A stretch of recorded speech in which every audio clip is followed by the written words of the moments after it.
네, 여러분 안녕하십니까? 시사진단 이슈터치 진행을 맡은 아나운서 조서연입니다.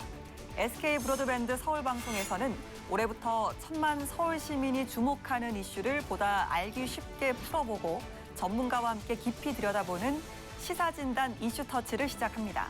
첫 번째 시간을 맞아 가장 뜨거운 주제를 선정해봤는데요. 많은 관심을 받고 있는 주제이니만큼 2주 동안 조목조목 짚어보려 합니다. 시사진단 이슈터치 첫 번째 주제입니다.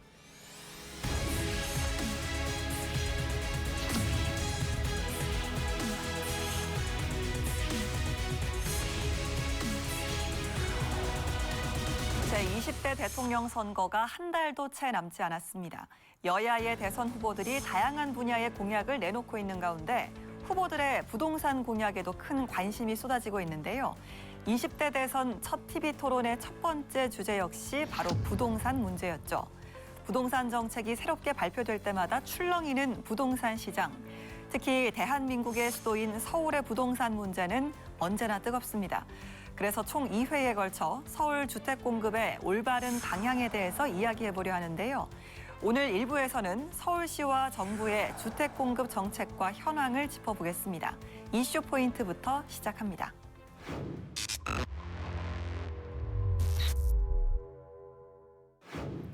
네, 누구에게나 쉬운 시사. 오늘 이슈의 이해를 돕는 핵심 단어들부터 풀어보는 이슈 포인트 코너입니다. 이슈에 자주 등장하는 용어를 콕 집어서 설명해 드릴 텐데요. 영상으로 만나보시죠. 첫 번째 이슈 포인트는 재개발과 재건축입니다. 재개발과 재건축, 많이 들으셨겠지만 그 차이점을 알고 계십니까? 재개발과 재건축은 둘 다 도시 및 주거환경정비법이라는 관련법을 따르고 있는데요. 재건축은 상하수도, 도로 등의 기반 시설이 어느 정도 갖춰져 있지만 건축물이 노후되어 다시 짓는 것이라 보면 쉽습니다.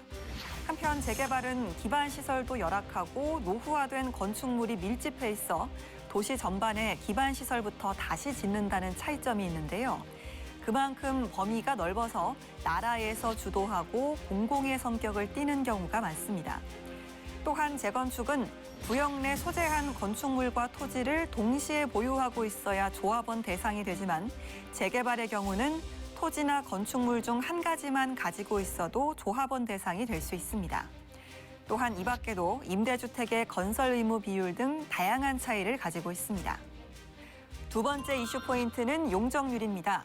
용적률은 대지 면적에 대한 건축물의 연면적 비율을 말하는데요.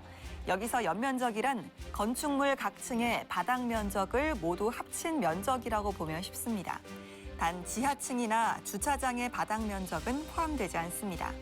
예를 들어 100평의 대지에 바닥 면적 70평인 건물을 3층으로 지으면 건축물의 연면적은 210평이고 용적률을 계산하면 210%가 됩니다. 즉 용적률을 높일수록 면면적이 많아져서 건축 밀도가 높아지고 건물을 높게 올릴 수 있습니다. 하지만 주거지역이냐 상업지역이냐 등 용도에 따라 허용되는 용적률의 상한선이 다르기도 합니다.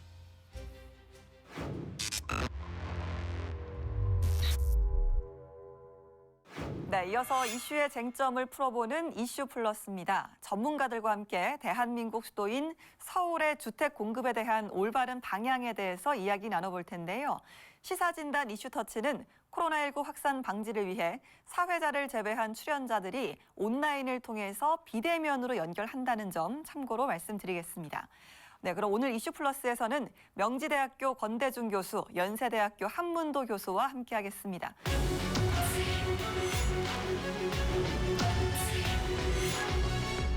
네, 먼저 서울시 주택 공급 정책과 또 현황에 대해서 짚어보도록 할 텐데요. 지난해 4월에 오세훈 서울시장이 취임했습니다. 오 시장의 주택 정책 이야기는 조금 뒤에 하도록 하고요. 먼저 고 박원순 전 서울시장 재임 시기에 주택 공급에 대한 서울시의 정책 방향은 어땠는지 한문도 교수님께 여쭤보겠습니다. 네. 서울시의 어떤 주택 공급 방향은 박원순 시장 재임 시절에 주로 도시 재생 쪽에 이제 초점이 맞춰졌습니다. 그래서 무분별한 재개발 재건축을 좀 자제한다라는 원칙하에 주거 환경 정비 지수라는 제도를 도입해가지고 이 안전 진단을 좀 강화했습니다. 그래서 쉽게 말씀드리면 재건축 재개발을 쉽게 못하도록 좀 억제한 정책을 좀 썼습니다. 물론 이제 문제가 있거나 재개발이나 재건축이 시급한 단지는 했지만 좀 완화를 하지 않았기 때문에 이제 평년에 주택 공급 물량에 비해서 재개발 재건축 물량이 좀 부족한 현상이 좀 있었죠. 오세훈 시장 취임하면서 그 제도가 이제 조금 완화해서 재개발 재건축을 좀 확산시키자는 정책 방향으로 좀 틀어진 게 이제 현재 상황인데요. 오세훈 시장이 취임하면서 이제 전격적으로 재건축 재개발 완화를 또 공약으로 내세웠고 또 최근에 들어서 뭐 신통기획해서 여러 가지 좀 확장적인 정책을 취하고 있습니다. 서울시의 방향이 이제 공급 좀 억제 쪽에서 재개발 재건축을 좀 완화해서 공급을 확대하는 쪽으로 좀 선회하고 있습니다. 예, 그러니까 오세훈 시장 취임 전에는 일단 무분별한 재개발이나 재건축을 규제를 하고 도시 재생에 좀 포커스가 맞춰져 있었다 이렇게 말씀해 주셨습니다. 자, 권대중 교수님, 잠깐 한 교수님께서 말씀해 주셨지만 그러면 오세훈 시장 취임 이후에는 어떤 변화가 있었는지 설명을 좀 부탁드리겠습니다. 우선 하나 짚고 가야 될 게 있습니다. 우선 그 오세훈 시장 이전에 박원순 시장이 추진했던 도시재생 사업은 잘못된 도시재생 사업이었어요. 이 도시재생 사업의 언어에서 나오듯이 도시를 재생산하는 겁니다. 다시 말하면 슬럼화된 도시를 새로운 환경으로 개전하는 그런 소위 환경 개선 사업인데 불구하고 마을 만들기 사업식으로 추진이 됐었어요. 재개발 재건축 사업도 도시재생 사업 중에 하나인데 이 사업은 추진이 안 됐죠. 그래서 이제 오세훈 시장이 취임한 이후에 남은 임기 기간은 얼마 안 되지만은 서둘러서 재건축 재개발 사업을 비롯한 주거환경 개선과 주택 공급을 하겠다는 차원에서 박차를 가하면서 신속 통합 계획을 내놓은 겁니다. 특히 이제 역세권 개발과 소규모 재개발 재개발 규제 완화와 모아타운이라고 하는 주택 정비 사업 그런 제도 상품을 내놓고 지금 이제 주거 정비 관리 지역을 지정하고 있습니다. 아마도 이렇게 서울시의 이 재개발 재건축 사업 지구를 지정하게 된 것은 신규로 지정한 것은 지난 12월 27일 날 신통계획을 발표한 이후에 10년 만에 아닌가 그런 생각이 들어요. 아마도 이전에 박원순 시장보다는 아주 적극적이면서도 그러면서도 도시 환경을 개선하는 환경 개선 차원과 주택 공급 차원의 박차를 가는 거 아닌가 하는 생각이 듭니다. 이렇게 예. 좀 바뀌고 있습니다.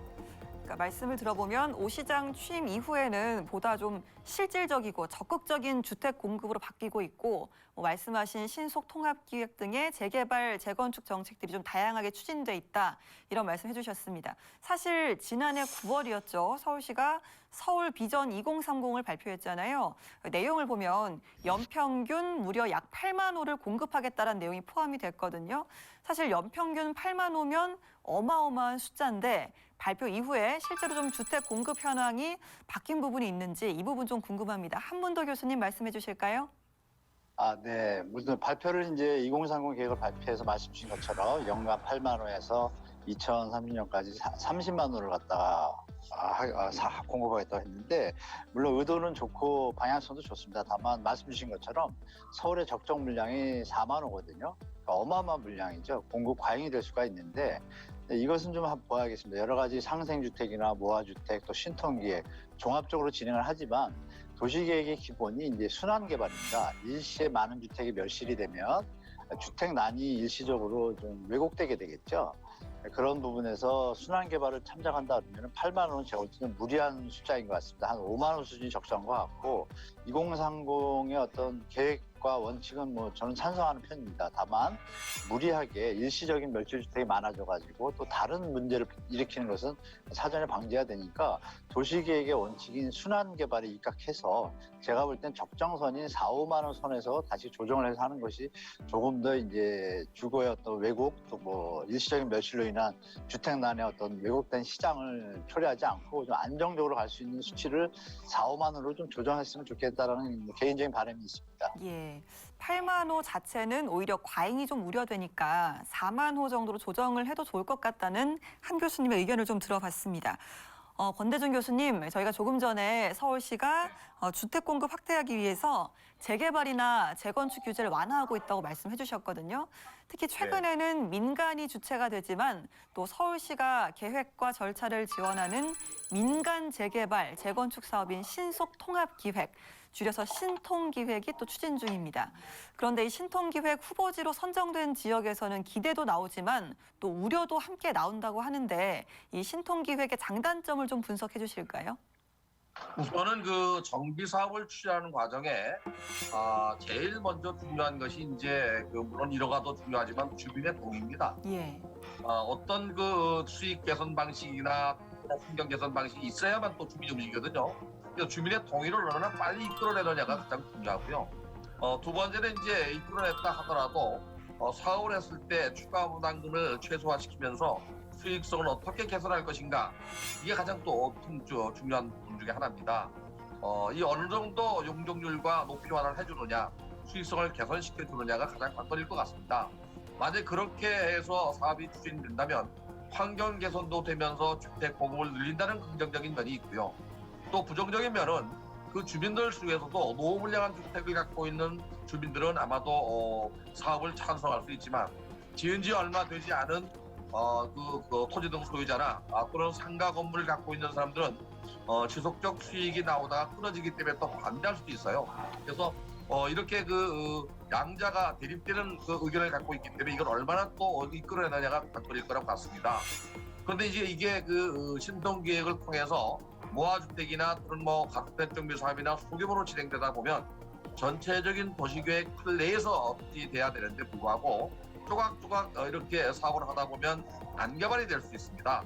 서울시가 만약에 이 방송을 본다면 전체적인 기본 도시계획 틀 속에서 조각조각 나누어서 모아주택처럼 개발할 수 있는 그런 계획을 내놔야 되지 않나 하는 생각이 들고요. 특히 단점은 거기에 사는 사람들의 재정착률을 높일 수 있는 방안, 이것이 있어야 됩니다. 지금까지는 그 재정착률이 너무나 떨어졌기 때문에 팔고 나가거나 또는 세입자들이 쫓겨나는 내몰림 현상이 생겼거든요. 그들과 함께 살 수 있는 그런 주거단지를 만든다면 아마도 상당히 호응을 받고 동의를 하지 않겠나는 생각이 듭니다. 교수님, 저희가 신속통합기획 이야기를 좀 들어봤는데요. 이 밖에도 서울시 주택 공급 모델이 정말 다양하더라고요. 상생주택, 모아주택, 모아타운, 이 개념들을 좀 간략하게나마 설명을 좀 해주실 수 있을까요? 네, 이건 브랜드라고 봐야 됩니다. 이 상생주택은 도심 곳곳에 방치되어 있는 민간 토지나 서울시가 갖고 있는 토지, 특히 이제 민간 토지를 임차해서 땅을 대부내는 거죠. 임차해서 여기에 5년 내지 5년 내에 7만 가구를 공급하겠다는 계획인데요. 이 상생주택을 마련하기 위해서는 민간 토지를 20년 이상 장기 임차해야 됩니다. 과연 민간인들이 토지를 장기 임차 주겠느냐? 그게 이제 핵심인데요. 주는 경우에는 재산세를 감면해주거나 세제 혜택도 주고 또 용적률도 높여주고 또 용도적도 바꿔준답니다. 그렇게 해서 민간 토지를 많이 갖고 올 수 있어야 이 상생주택, 함께 어우러져 살 수 있는 주택, 소위 말하는 임대주택과 분양주택이 어우러져 살 수 있는 주택을 공급하는 겁니다. 그래서 이 상생주택 같은 경우는 옛날에 장기전세 아파트라고 있었죠. 오세훈 시장이 전에 서울시장에 당선돼서 근무하면서 내놨던 장기전세 아파트 시프트라는 게 있는데요. 예. 아파트를 분양하는 경우에는 장기전세 아파트를 준비해 넣었습니다. 물론 호수도 구분하지 않고 섞었었죠. 이게 바로 이제 쉐어주택, 함께 사는 주택을 만들었는데 그런 개념이라고 보면 될 것 같고요. 특히 이제 모아주택 같은 경우는요, 이웃과 다세대나 다세주택을 한 군데 묶어서 개발하는 겁니다. 이 소규모 주택 정비 사업은 10,000제곱미터 이하일 때 개발이 가능하고요. 재개발 재건축이나 또는 일반적인 조합을 결성해서 하는 경우는 10,000제곱미터 이상입니다. 근데 이거는 대지 면적이 1,500제곱미터 이상만 되면 사업을 할 수 있게 소규모로 가는 겁니다. 어떻게 보면은 소규모 주택 정비 사업 특례법상 자율주택 정비 사업보다는 크고 가로주택 정비 사업보다는 작은 그런 형태의 재개발 사업이라고 봐야 되는데요. 이렇게 해서 이제 개발하는 거를 우리가 모아주택이라고 하는데, 여기에 이제 문제점은 여러 가지 노후도가 50% 이상 되고 또 면적이 10만 제곱미터 이내에서 한다 하더라도 난개발이 될 가능성이 높습니다. 특히 이제 난개발의 문제점은 어떤 문제점이 있냐면요.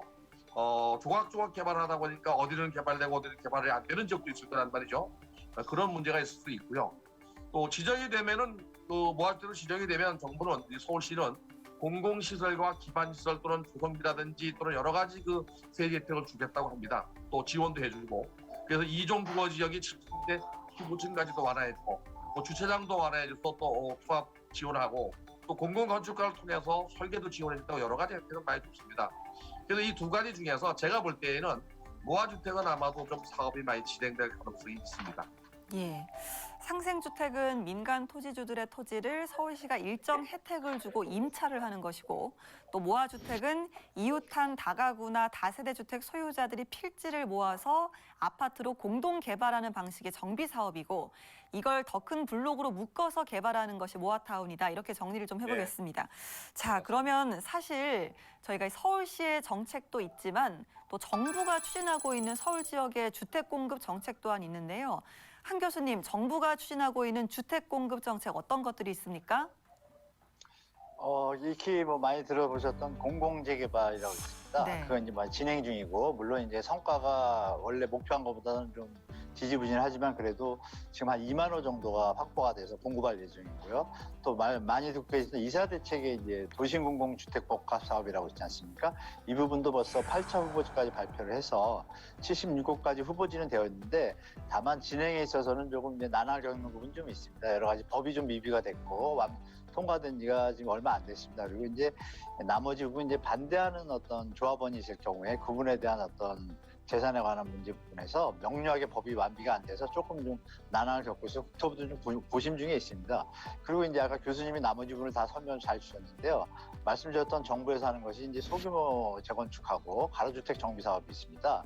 그 부분이 이제 아까 말씀하신 서울시에서는 그것을 같이 연결해서 모아주택으로 이제 발전시킨 것이고, 그러니까 전체적으로 보면 같은 맥락으로 보시면 됩니다. 법은 소규모 재건축과 가로주택 정비법 그쪽과 연관된 내용 속에서 서울시도 모아주택이나 상생주택을 추진하는 것이고, 정부는 이제 정부 입장에서 가는 것인데, 중요한 것은 이제 정부와 인허가권이 이제 지자체에 있지 않습니까? 그래서 서울시에서 인허가권이 있습니다. 그래서 사전 심의회라고 해서 검토 심의회가 있습니다. 서울시와 국토부가 회의를 하거든요. 어떤 지역이나 모아주택이든 상생주택이든 이런 부분에서 서로 회의를 하고 있습니다. 그래서 그 부분이 서로 협력이 잘 될 경우에는 제가 볼 때 아까 말씀드렸던 서울의 어떤 적정 물량 4만 원, 5만 원 정도 이런 것들을 유지하면서 순환 개발을 원칙으로 한다라면 제가 볼 때는 여러 가지 경로로 할 수 있는 것을 최대한 해서 서울의 공급 부족이라는 어떤 인식을 잠재우는 정책 방향은 좀 올바른 것 같습니다.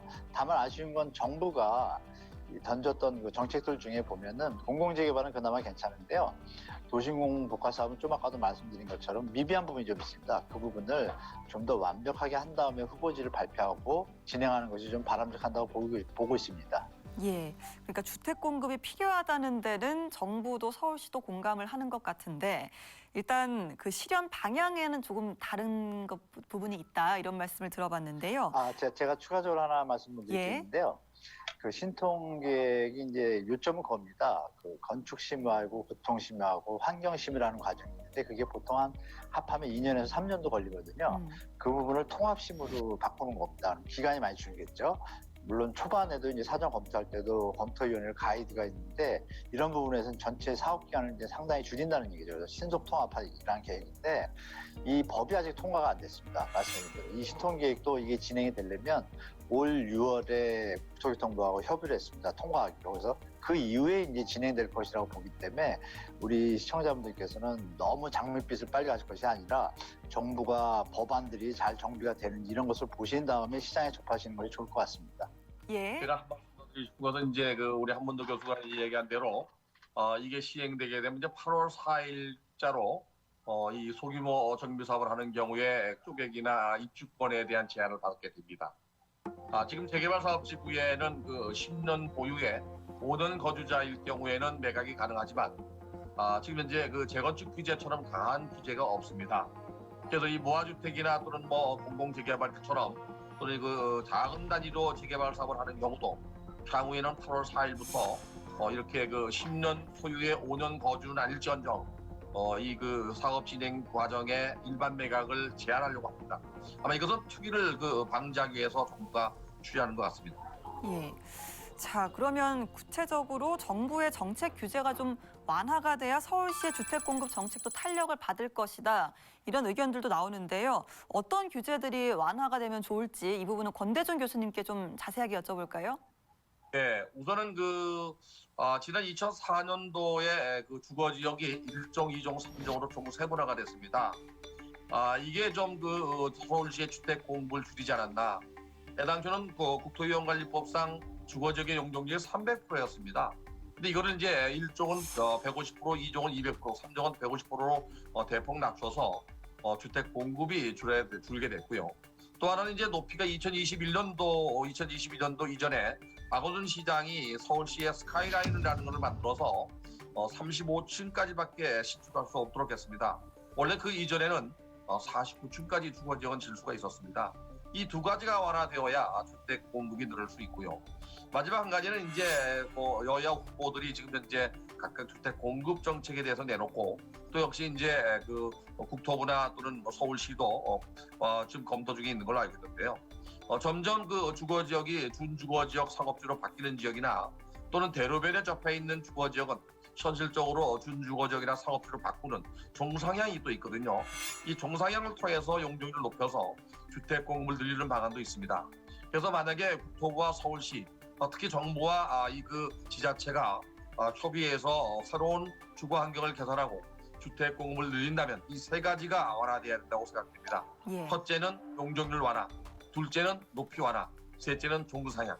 이 세 가지라고 보여집니다. 알겠습니다. 그러니까 용적률 규제 완화와 높이 완화, 또 종상향과 관련된 규제들이 좀 완화가 되면 서울시 정책이 좀 빠르게 추진이 가능할 것이다라는 말씀을 좀 들어봤는데요. 이와는 반대로 정부의 주택 공급 정책을 원활하게 추진하기 위해서 또 서울시 부분에서 지원이 필요한 부분도 있을 겁니다. 어떤 부분인지 또 여기에 대해서 서울시가 좀 소극적인 태도를 보이고 있다는 의견도 있거든요. 한문도 교수님 어떻게 보십니까? 저는 그렇게 보고 있지 않습니다. 아시는 바와 같이 보도에서 시청자분들이 많이 보셨겠지만요. 서울시장과 노영욱 장관이 여러 번 회의를 했습니다. 여러 번 회의를 했고 그 거친 결과가 무화주택이라는 것이 나오게 된 건데 쉽게 말씀드리면 법안이 완비가 돼야 아까 말씀드린 신통기획도 진행이 되고 또 무화주택도 진행이 될 수가 있습니다. 그래서 그 부분에 대해서 이미 국토부랑 어느 정도 협의가 돼 있고요.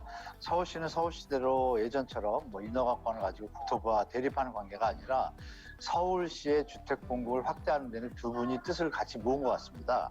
그 부분에서 이제 지금 앵커께서 말씀하신 서로 견제하거나 정치적으로 문제를 일으키는 이런 상황은 지금 아니라고 좀 판단하고 있고요. 다만 이제 좀 신속하게 진행이 돼서 서울시나 정부나 서로 협력하는 관계가 계속 유지가 되길 바라고 정치와 상관없이 주택 문제는 이제 국민의 문제니까 두 국토부와 서울시가 잘 협조하기를 개인적으로 바라고요.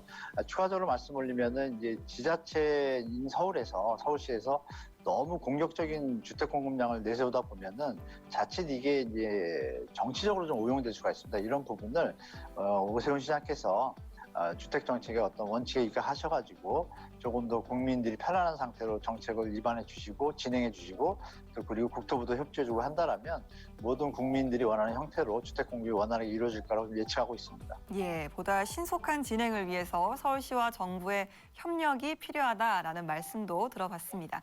지금까지 권대중 교수 그리고 한문도 교수와 함께 서울시와 정부의 주택 공급 정책과 현황을 짚어봤는데요. 두 분 고맙습니다. 네, 감사합니다. 네, 다음 주에는 서울 주택 공급 정책을 전망하고 또 올바른 방향에 대해서 이야기를 이어가도록 하겠습니다. 시사진단 이슈터치 오늘 준비한 순서는 여기까지입니다. 다음 주에도 많은 시청 바랍니다. 함께해 주신 여러분 고맙습니다.